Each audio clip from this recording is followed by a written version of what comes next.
Hey, this is Dr. Lance. We're talking here about the noise you hear when you have a chiropractic treatment. That noise is gas coming out of the joint. It's coming off the synovial fluid inside the joint.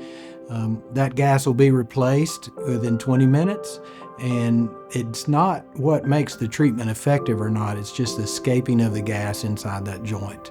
If you want to get on the schedule, just let us know by going online or giving us a call.